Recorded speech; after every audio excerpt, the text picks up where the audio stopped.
44. Tuanze alama 3. Amen.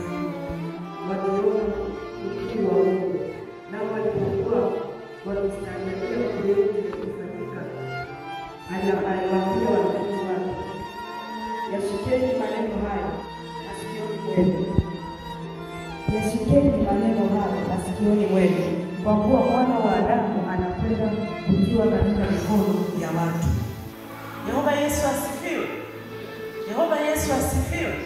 Ikiwa majaribu yamewaka moto, yamekuwa makubwa, ujue kwamba hapa mlango wako wa kutoka kuingia kwenye mlango wako wa majira mapya umekaribia. Ukikata tamaa na kurudi nyuma, ule mlango unafungwa, hauruhusiwi tena kuingia kwenye majira mapya.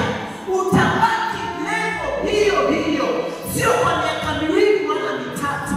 Hapo ni kuanzia 5 hadi 20 na baki hapo hapo. Kuna mtana baki hapo hapo kwa miaka 20. Hebu omba kwanza. Unajua naongea mambo ya rohoni katika njia rahisi. Hebu omba. Paza sauti yako. Riba saka mashika. Nena tu kwa lugha unielewe. Unapopitia majaribu na msongo, ujue kabisa ni hatua ya kuingia mlango mpya wa baraka, kuinuliwa kiroho, kuinuliwa kiuchumi, kuinuliwa kupewa baraka nyingi, neema nyingi. Umekaribia. Ukikaribia, usiupoteze. Ukiupoteza kuupata, sio swala la miaka 3-4. Ndio. Yaani subiri tena awamu nyingine. Watu wa Mungu wewe, wanaonielewa wanamwambia Bwana Yesu haleluya.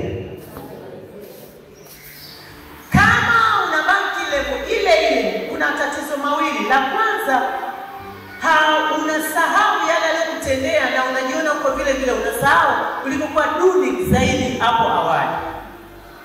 La pili, kuna sababu inayosababisha ubaki vile ulivyo. Sio mpango wa Mungu tubaki vile vile.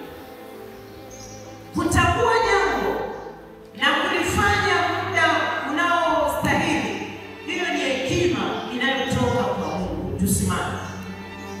Kulitambua jambo, kutambua majira yako na kulitambua jambo la kufanya katika hayo majira, hiyo ni hekima kutoka kwa Mungu mwenyewe. Tuombe. Paza sauti yako, mwambie Mungu, nipe kutambua jambo la kufanya katika majira kuingia mlango wangu